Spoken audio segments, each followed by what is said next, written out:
Click the link in the bio. Homes. What's happening, y'all? Welcome to the Rich Get Richer live stream.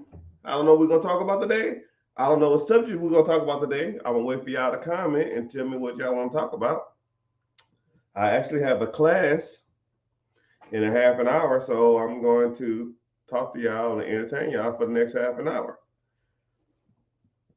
Get some shout outs, kiss some babies, get some hugs out, take some selfies, because I'm a worldwide international player from the Himalayas. And all we talk about is playing the system and getting that money. But, it's all good. I appreciate it. I want to give a shout out to my peoples. Somebody got some merch. Well, someone made this for me. They saw my stuff and they said, "Yo, man, it's pretty cool." So thank you, man. Question: do you wash your plates or bowls or bottles before you use them? And I'm just curious because someone brought that up to me that they did, and I'm always curious to see what people do. I was talking to an individual, and they said that they wash their clothes before they wear them. So if they bought some new clothes, they wear them, and then they wash them before they wear them. I don't know if that's weird. I don't know. I've never really known anybody to do that, but it's all good. Hey, thank you everybody on YouTube. All right, shit. If I got a lot of people on here, I'm gonna give y'all some game. All right, so what's going on? Okay, cool. I got y'all in the chat and I got y'all on the live stream. The first person that comments any random subject when it comes to money, I'll give them some game. All right, I'm gonna turn on my ceiling fan and then I'm gonna come back and look at my chat. All right, because I get hot. I'm always either hot or cold. It don't make a difference, right? So, what's the money subject of the day? No one ain't talking about anything. Someone said they washed their bowls out. Yeah, I think that's weird, but I just use it, right? It's already clean. But I guess some things, especially if it's in like a box or something like that.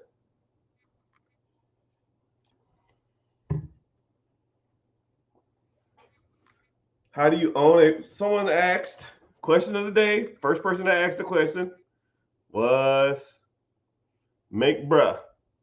Make Bra. How do you own a profitable business when the business is leased? I guess that's kind of a good question. I don't know what they're asking, but yeah. So let's go from there. I guess they said like a nail salon. I don't really understand the question, but I'll answer it as good as I can. Okay, so when you have a nail salon or a salon suite or a barbershop or a nail salon or anything of that nature, when you rent out your specific booth or your specific area and you charge a fee. So you have three different sectors. You have three different sectors in that whole process. You have the individuals who are doing the cosmetic, the hair salon, the barbershop, or the nail salon, or something like that. Those individuals are performing the service, right?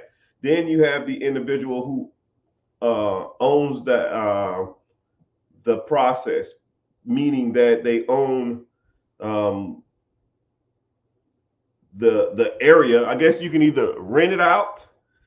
It's kind of I know what I want to say. I just don't want to say it wrong, and I don't want to confuse you. Okay, so you have the person that rents out those spaces, right? And then they'll either rent out those booths or lease out those booths, or they'll do a commission, right? So, and I guess if you own that process, or you're the manager partner, or you the one that built out the space, and then you bring in barbers or nail techs or hair salon stylists, and you charge them a fee to do to rent out that area, right? And then whatever they make is their 100% of their money. So let's say, for example, I'll always use a barbershop because it's easier. You can just apply a nail tech or a hair salon in there. You got 10 barbers or 10 whatever, and you charging every barber $200 a month, $200 a week to be there. That's $800 a month, and whatever he or she brings in, it's theirs. So if they do 10 heads for $50 a piece. That's $500. They pay their $200 for that week, and then after that, everything is there is profitable. Or you can pay them hourly. Hey man, you cut as many heads as you can. I'll pay you $30 an hour, and whatever gets brought in, you can take the tips, but whatever you cut, you charge a person a certain amount for a haircut or nails or whatever, and then I take that. I pay you hourly, just like a regular job. Then you have what's called commission based or profit split, meaning that you pay nothing up front, you pay no booth fees, no rent fees, no nothing like that, and then you take like a cut. So the house takes 60 and the person takes 40. And however long they're there, you have like seniority and stuff like that. You get more of your cut. And I've heard people like the commission. I've heard people like the hourly, and I've heard the people like the commission split. For as an owner, obviously the hourly rate is the better choice, right? Secondly, for the owner is the commission split, and the third option for an owner, worst case scenario, you want to do a booth fee. Because let's say you have a booth, the worst case scenario is booths for as an owner of a business or a salon suites or a nail salon or something like that. Because if you think about it, you bring in, I'll say a barbershop, I always use barbershop, or you bring in a hair salon or something like that. You have 10 hair salon artists and you're charging them $200 a week. 10 times 2 is $2,000, right? And that's a week. Every month, that's $40,000. Every year, that's $448,000, right? And unless you're doing hair yourself, which if you want to, that's fine, but your objective is to get from behind the chair. You want to be the owner, not the fucking worker, right? That's the whole objective of all this. Work less, make more. So if you're still behind the chair, I guess that's cool. You can make all the money you want. But if you're just charging people $200, you got 10 beauticians, you're capped unless you raise the fees. Uh-oh, I see you. I think we're on the same page. Tatiana, come on, holler at me. So you're capped at your fee. So you need to, okay, so you're making $480 a year, and that's all you're going to make. Unless you hire more barbers or more beauticians or more nail techs, that's all you're going to make. So you need to do one or two things if that's you in that situation. I don't even know if this is even answering his or her question. You need to add more services. Okay? You need to sell your own shampoos, conditioners. If you at a nail salon, you need to sell your own white label fingernail polish or white label toner. I don't know anything about nails, but you need to start selling your own product, right?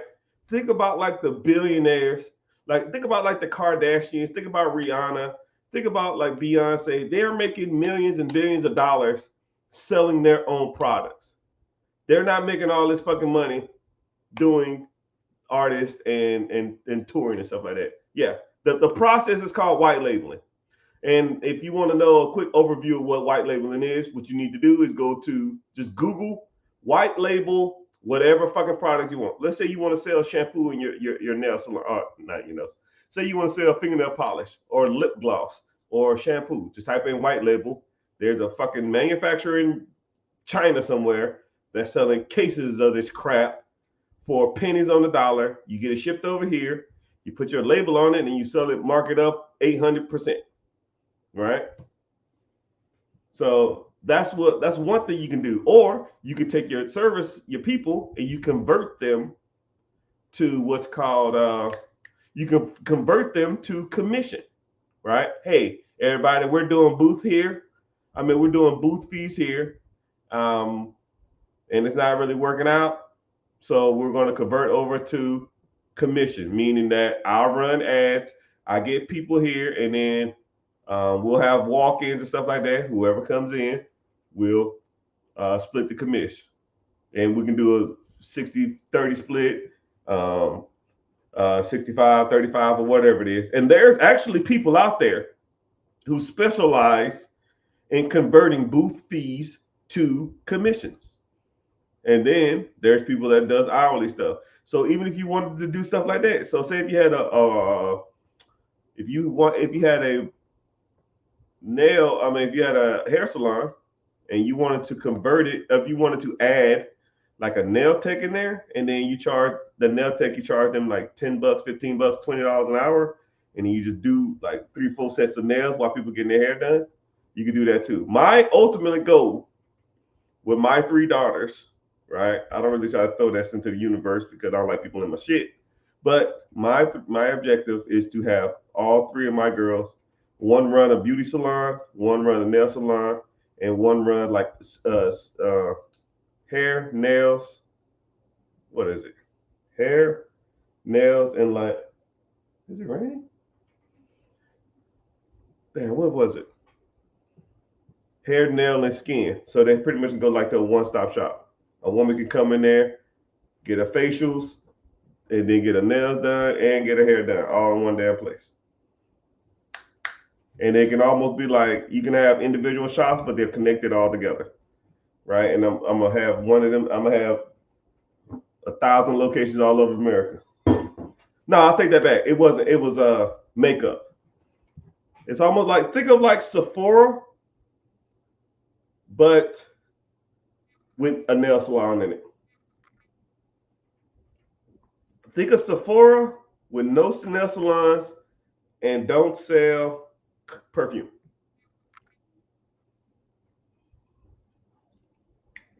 They call that shit Mr. Richards. Be rich for life. Shit, I damn near already am. Anyways, I'm glad y'all here. I'm glad y'all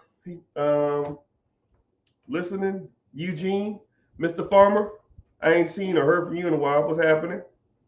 So anybody on social media? Let's see who we got in the house, right? We got 5 people on Twitter. I have a Twitter account. Thanks. Do I not have anybody from Instagram? Hey, somebody do me a favor. Whoever does it, I'm going to give you a shout out. Well, I guess that's all I can do. I ain't going to cash out you.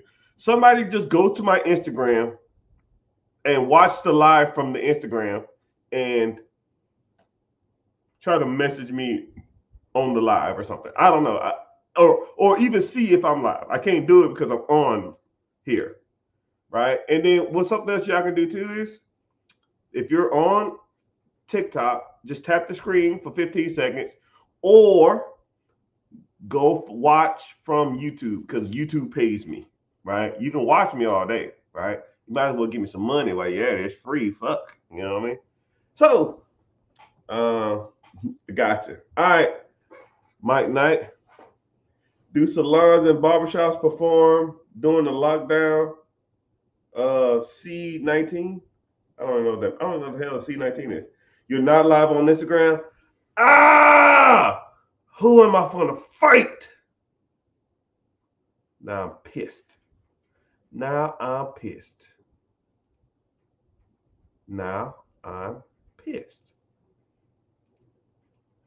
All right, let me try something else.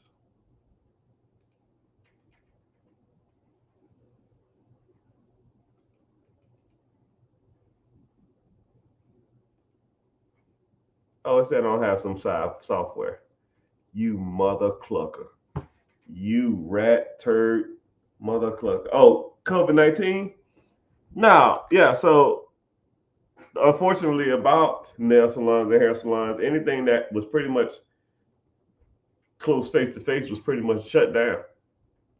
But they had COVID relief money and stuff like that.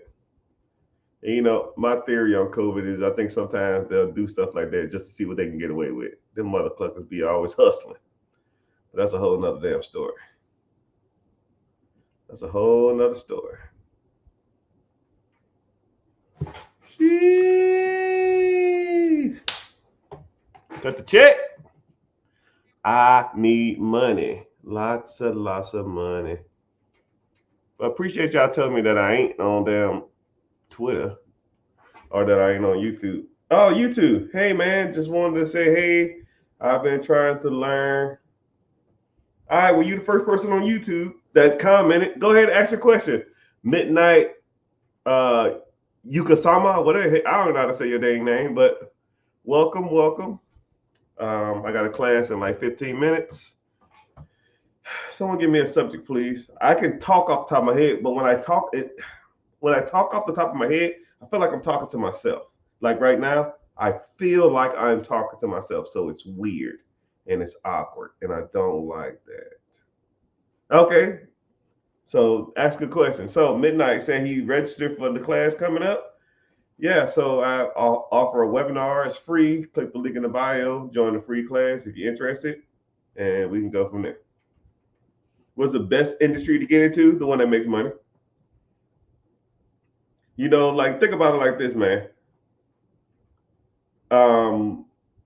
Best is subjective. What is the best race of people to date? What's the best fast food restaurant? You can say McDonald's, and then the next person say they hate McDonald's. Some people say, what's the best cars? Some people swear up and down by their Fords.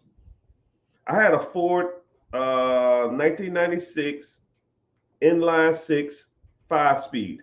That shit had 300,000 miles on it, and it would outrun any damn car in the world. I've moved from out of state, and I couldn't ship it. It wasn't worth it. But the point is, the best of anything is all subjective, right? You need to look at what you want to do. And once you kind of determine what you want to do, we can build off that. Because everybody's different. Every industry is different. Like, for example, I don't like animals. I'm sorry. Especially cats. Can't stand them. I'll even give you a quick story. I had this one buddy, his name is Ty Rogers. I need to look him up. And I'm going to tell him, if I ever meet him again, you traumatize me when it comes to cats. I was 12 years old. I went to spend the night at his house. It was him and his mom. His mom was the cat lady. She had 19 fucking cats.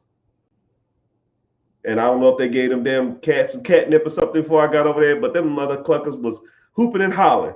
I was just like, what the hell's going on?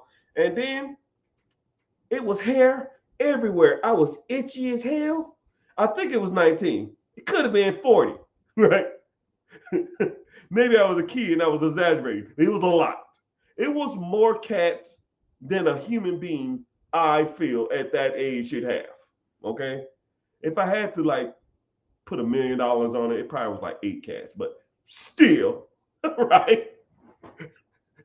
It was a lot, right? So then we're eating like spaghetti, and then it was hair. I was taking the plates out, and I was like, what the fuck? So I'm wiping down the plates because they had hair all on it. And then I eat the spaghetti, and then I got hair all on my hair all in my mouth. I was itching all night. I'm laying it. We, you know, when you was kids, you just slept on somebody's floor, right? So we made a little pallet with pillows or something. I'm laying on the damn ground, and all I see is cats doing it. Man, I called my mom. I said, "Yo, mom, I don't feel good. I'm about to puke." I called my mom. My mom came and got me like at 11 o'clock at night. She said, "How you feeling?" I said, "I'm feeling fine." Fuck them cats. I got the hello. Moral of the story. If there's a business that was selling for $500,000 that made $10 million a year, and I had to take care of a whole bunch of cats, I ain't having it. Moral of the story. It's irrelevant what I think is good because I don't like cats, right? You might like cats, so you would deal with that. I don't want to deal with it, right? So what's the best for you and what's the best for me is two different things. How did I get started with my career? Well, investing and entrepreneurship is like this weird journey. You should click the link in the bio, Mr. Matt. I guess you don't know. Freckles from Rugrats. But I'll kind of give you a quick synopsis before my class gets started in 10 minutes. I went to the desert. I was in the military, my third, fourth year in. I deployed, fought this fucking stupid ass war, but it is what it is. I got back, and I had like 10 thou wow.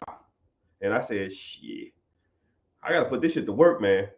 Because I know if I just let it sit in this bank, it's going to dwindle away, right? I didn't have a lot of overhead. I had a SUV and a cell phone. And I said, and my rent was $125 a month. So I probably was only spending maybe $500-$600 a month in overall payments with car insurance and stuff like that.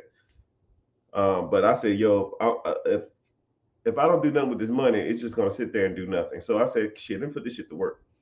Go to the library, get all these fucking books. I read all these books, and I just start. Every book said one of three things: real estate, stock market, ownership of businesses, or ownership of processes. It was something like ownership of processes. It really didn't say businesses. It's just like be the owner, be the boss, right? Control your destiny, that type of shit. So thank all y'all for being on YouTube. Appreciate it. Hell, give me some money. Give me this $5 YouTube check. I go out and get a damn half a damn McDouble. Damn, inflation's ridiculous. So anyway, so I didn't know shit about real estate, but I just saw that everything said get into real estate. So I started my real estate journey watching HGTV and DIY Network. And comically to this day, this was 2009, 2008, comically to this day, 15 years later, I probably watch 3 to 5 hours of HGTV to this day, a day. I'll put it on when I go in the room while I read, and I'll watch them renovate. And I'll renovate the houses in my head. It's just what I do. And I want to give y'all a quick lesson within the lesson. You have to kind of love what you do, and it doesn't feel like work. When I watch HGTV, I'm technically working. I'm learning trends of homes. I'm learning what people are paying for homes. I'm learning what people are spending on homes. And I'm learning the type of things that people are putting into homes to make the homes beautiful, to sell them for profit. That's fucking work. But to me, it's really not, because I've been doing it so long. It's just what I do, right? You got to find something that doesn't feel like work. You just got to do it, okay? I want y'all to remember that, right? Just something that if you did it for free, you'll do it, right? And just like when I'm gonna give you another lesson within the lesson. Me and the missus would go to eat at this restaurant called San Jose's. We ate there every week, and I would grab the real estate books. They had the little real estate racks of the homes for sale. I would get those every time I went in there, every time, and I would read what was for sale in the area, how much they was going for, the square footage, the areas, and I would just read it, right? I would read it like a fucking magazine or a book.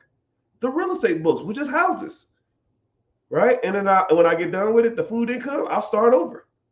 And that to me is enjoyable. It was fun, right? And I hate to say, man, that's kind of boring, right? Yeah, it is boring, right? But if you make it feel like it's a job, you're going to hate doing it, and you're not going to want to do it, right? I found so many deals reading that fucking book and understanding what in the areas are selling. I don't even know if they even have that anymore, right? Some places might do, but the most part. Okay, sorry, I'm on a rant, right? Because I got a class in like 7 minutes. Okay, so yeah, I was watching HGTV and I was learning all this shit about these houses, learning how much it costs to put on a roof, how much it costs to redo the floor, how much it costs to paint a house, what you should be buying a house for, how much a bathroom costs to remodel. And then when I learned that stuff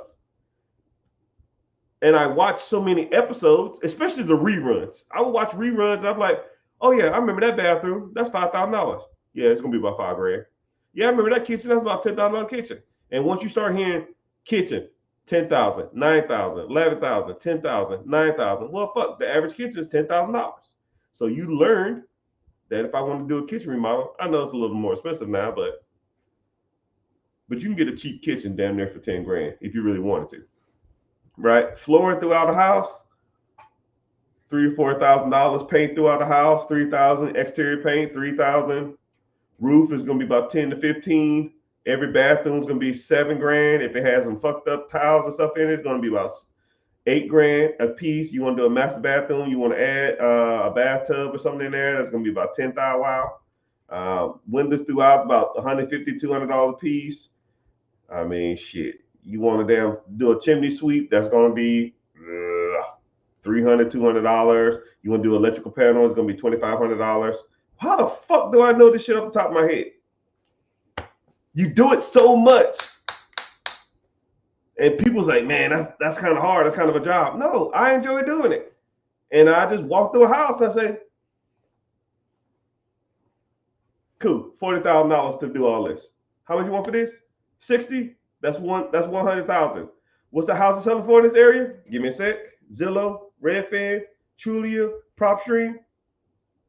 150? I'll take it. Third grade math, people. Shit. You buy one, then you buy another one. Then my very first house, I didn't know what the fuck I was doing, but I walked through it and I did that in my head. And my numbers had me positive $30,000. If I bought it for $120, it took, I had it at $20,000 in renovation. That was $140. I could sell it for $80,000 at $180 minus your 10% in fees.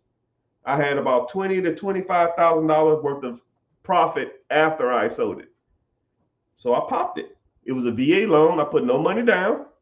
I put 3 roommates in it, charged them $500 a month. My PITA, property taxes, interest, insurance, was $9.25. I charged $300 a piece. That's 15 hondos. I made $600 a month from a house that I put no money down in. And then I remodeled the house while I lived there. I thought it was $20,000 to renovate, but I did the work myself and I saved money. I didn't know what the fuck I was doing. I would watch HGTV because back then we didn't have YouTube, or go to websites like This Old Home and remodel houses and read how to fucking remodel a bathroom. I didn't watch a fucking video like y'all have nowadays. That YouTube shit that was far and few between, right? I'm gonna go to YouTube and learn how to damn put down sod. I don't fucking know. I'm gonna throw some seed down and water the hell out of shit. That's all I knew. I mean, I learned from the school of hard knocks. So anybody who try to tell me anything about real estate, you're probably wrong, right? Unless you're doing serious units, because I didn't learn my skills from a person. I had to read a book and go out and do it. And that's how I learned everything I know about real estate until I met Miss Martha. When I met Miss Martha, she changed the game. She was a mortgage broker. And she was a mortgage broker, and she taught me everything I know about investing. You know, I can buy a house, I can assess a house, I can evaluate a house, but I didn't know shit about like hard money. I didn't know nothing about BRRRR method. I didn't know nothing about fix and flipping. I didn't know nothing about lease options, sub twos, and all other kind of like wholesaling. I ain't know, like that shit was foreign language to me. I was like, what the fuck is this? What do you mean? Yeah, BRRRR, buy, rehab, remodel, refinance, and repeat. It's BRRR, 3 R's, 4 R's. You can actually go to my YouTube page and type in BRRRR, Mr. Richard, and I'll school you. I kind of break it down for you. Actually, I think you can do it on YouTube, on TikTok. And then the sky was the limit. But I got a class to teach. Instagram, who ain't even fucking on the live. I need to fix that. Something's wrong, and I don't like that at all. Because I got a crap ton of followers on Instagram, and they need to be here too. Instagram, X, Twitch, YouTube. I appreciate y'all being here. I got to get off this live. I'm going to stay on this live a little bit more. Thank you for being here. Going to the mentorship. Make sure you like and follow. Click the link in the bio too, everybody. Zane.